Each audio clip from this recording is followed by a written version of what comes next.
We got history. Got me feeling the nostalgia when you look at me. Thinking about what could've happened or what could've been. Finally your face, I know ain't that a sight to see. Take my time, then take your clothes off one more time maybe. Acting like you don't recall it, ain't impressing me. Didn't come to see your friends, I know you came for me. Like your dress, but you fit better in my wrinkled tee. We moved on to newer things, but we got history.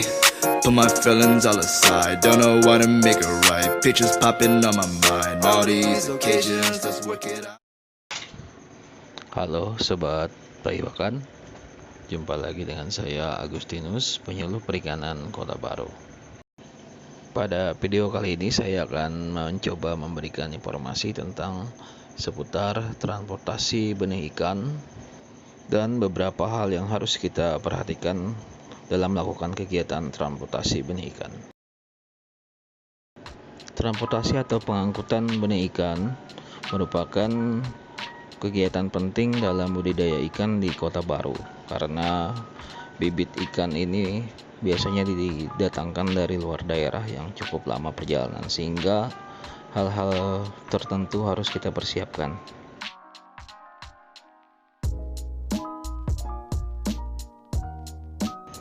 Yang pertama yaitu jenis ikan yang akan kita angkut.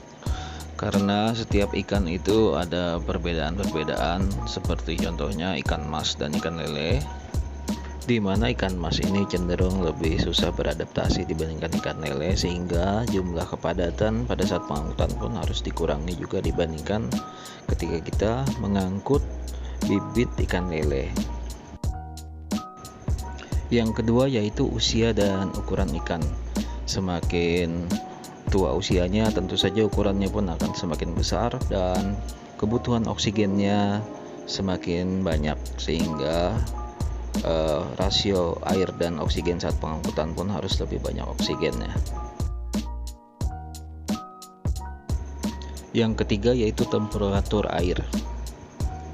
Pengangkutan benih ikan ini harus dilaksanakan pada saat temperatur air normal ataupun rendah, yaitu dengan kisaran 25 derajat sampai 30, dan biasanya itu pada saat malam hari atau saat sejuk cuacanya. Apabila terpaksa dilakukan pengangkutan siang hari, maka kita bisa tambahkan es batu di sekitar kantong dan juga bisa kita nyalakan AC di dalam mobil pengangkutannya. Untuk faktor penting yang terakhir yaitu nomor 4 adalah lama waktu pengangkutan. Semakin dekat jarak tempuh, maka kebutuhan oksigennya juga semakin sedikit. Akan tetapi bila di atas 8 jam sampai 12 jam, itu biasanya kita harus menyiapkan oksigen cadangan, sehingga di tengah-tengah perjalanan nanti bisa kita ganti untuk mengurangi resiko kematian pada bibit yang akan kita bawa. Setelah kita mengetahui faktor penting dalam pengangkutan ikan, kita juga harus mengetahui dan memperhatikan bagaimana dengan penanganan dari benih ikan yang akan kita angkut. Kondisi yang pertama yaitu benih ikan yang akan kita angkut harus dipilih benih ikan yang sehat, yang lincah dan tidak dalam keadaan sakit ataupun cacat, sehingga bibit nanti akan kuat di dalam perjalanan. Selanjutnya, air yang akan digunakan sebagai media pengangkutan ini haruslah air yang bersih, sehat, bebas dari hama dan penyakit dan bahan organik lainnya.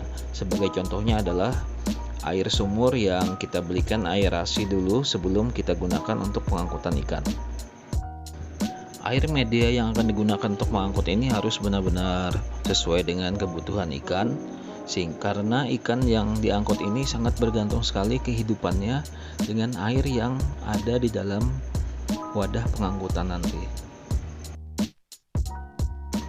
Terakhir yaitu kegiatan pemberokan, di mana ikan yang akan diangkut bibitnya ini nanti harus kita puasakan dulu antara 1 sampai 2 hari dengan tujuan untuk membersihkan saluran pencernaannya sehingga tidak ada kotoran nanti pada saat pengangkutan yang mencemari media air yang dalam wadah pengangkutan.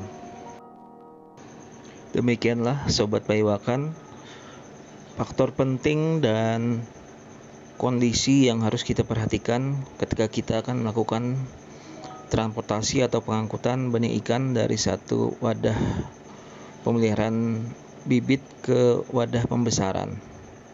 Terima kasih, sampai jumpa lagi dalam video berikutnya.